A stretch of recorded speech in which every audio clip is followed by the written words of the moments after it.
institucional. Há uma coisa de curto prazo que precisa ser feita e que influencia nesse tipo de ataque, que é a regulação das plataformas sociais. Né? Vamos colocar da seguinte forma: depois que houve aquele ataque de um estudante de 13 anos matando uma professora a facas na Escola Estadual Tomásia Montoura, aqui na Vila Sônia, em São Paulo, houve uma série de outros ataques à faca. Isso que é interessante, a faca ou com arma branca.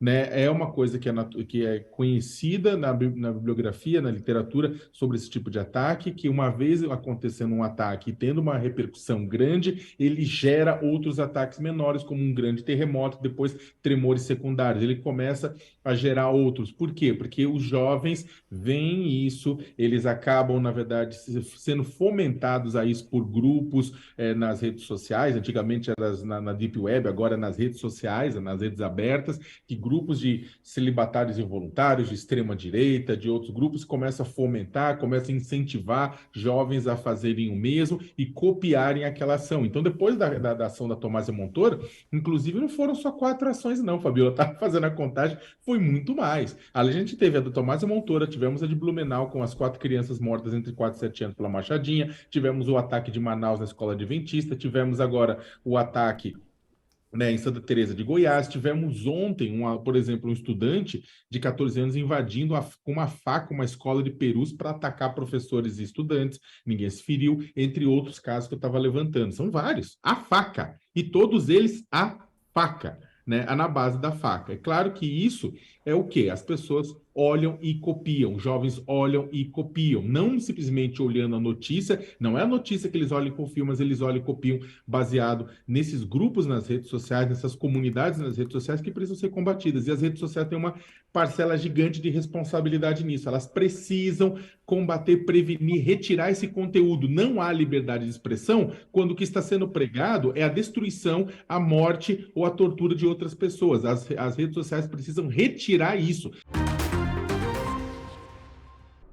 Com certeza, a sensação é realmente essa, de alívio, um mix de felicidade. E, enfim, elas serão liberadas sim ainda hoje. Já entrei em contato com a diretora do presídio, estou em contato também com o consulado, que está lá aguardando elas. E que alívio realmente, né? Acho que o Brasil inteiro acompanhou, então todo mundo com certeza está muito feliz com essa notícia. É correta E, a informação de que o Ministério Público pediu o arquivamento do processo, então elas foram inocentadas. e essa decisão do Ministério Público da Alemanha, ela aconteceu depois de a senhora apresentar as informações aqui do Brasil, ou teve alguma atuação da diplomacia brasileira? São um conjunto de fatores, né? Obviamente que tivemos na audiência para saber qual era o posicionamento do juiz, qual era o entendimento da promotoria. A partir do que conseguimos verificar na audiência, pudemos então perceber qual seria as provas que estavam faltando. Contamos aí também com, obviamente, a atuação da própria Secretaria Nacional de Justiça, como todo mundo já pôde também perceber, que foram enviados pelo meio oficial, como eu informei também hoje cedo, para a polícia e também para o Ministério Público alemão. E agora, essa situação que está ocorrendo agora, do Ministério Público alemão pedir a liberação delas e mandar a ordem diretamente para o presídio, sem envolver o juiz e fazer de uma forma ativa, é realmente uma situação que eu não conheço nenhum precedente assim na Alemanha, ainda mais da forma que aconteceu tão rápida, né, em um dia. Eu falei com o promotor hoje cedo, ele disse que tinha recebido os vídeos, lembrando que ontem ainda era feriado de Páscoa na Alemanha.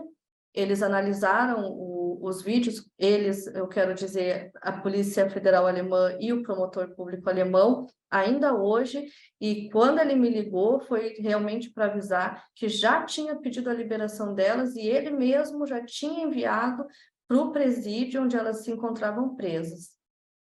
Chegou a É uma ótima conversar. notícia. A senhora chegou a conversar com elas, dando essa notícia da libertação delas? Elas já receberam essa informação, doutora Chayane?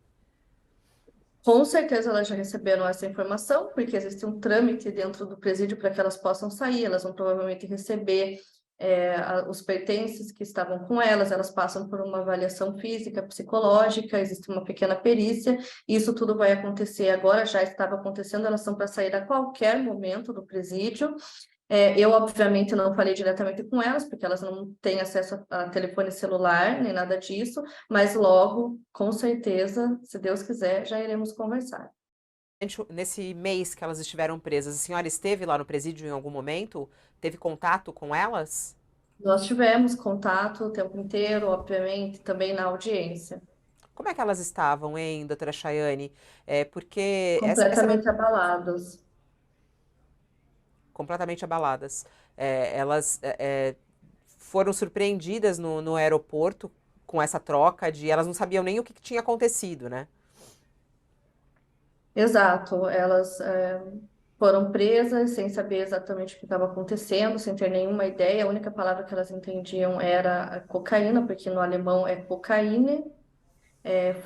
Tiveram que atravessar o aeroporto algemadas e, enfim, tiveram acesso a uma tradução, a uma tradutora somente momentos depois, demorou muito. Eu não consigo nem imaginar o terror que elas passaram. Isso sem falar no momento da prisão, né, para frente, do tempo que ficaram presas, que também foi um terror. Uhum. Não tem desculpa. Eu acho que não importa de que religião e não importa qual é o grau de espiritualidade.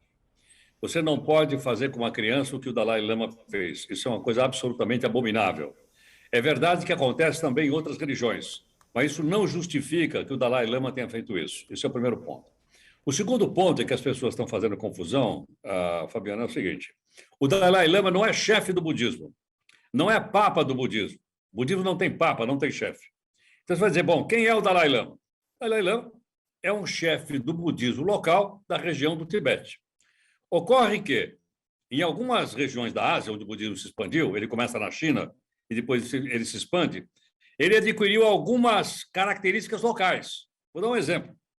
Por exemplo, o chamado budismo tântrico, que envolve relações sexuais. Ele veio da Índia e depois foi para o Tibete e lá é praticado. Então, na medida que o budismo se misturou com as práticas locais, ele adquiriu certas formas que no Ocidente não são muito conhecidas. Uma delas é essa. Agora, é bom lembrar que o Dalai Lama é mundialmente conhecido por dois motivos. Primeiro, pela quantidade de livros enormes que ele publicou. E segundo, porque ele é fruto da Guerra Fria. Como assim? Quando a China invadiu o Tibete, ele fugiu para a Índia, onde ele está até hoje, num chamado governo provisório, com o apoio, logicamente, dos Estados Unidos e da mídia ocidental. O filme O Pequeno Buda o popularizou muito, depois teve um outro filme que eu não me lembro agora, fala da sua infância, e ele ficou mundialmente conhecido. Mas isso não quer dizer em nenhum momento que ele representa a religião budista. Ele representa o budismo misturado com a tradição folclórica do Tibete, que todos conhecem. Qual?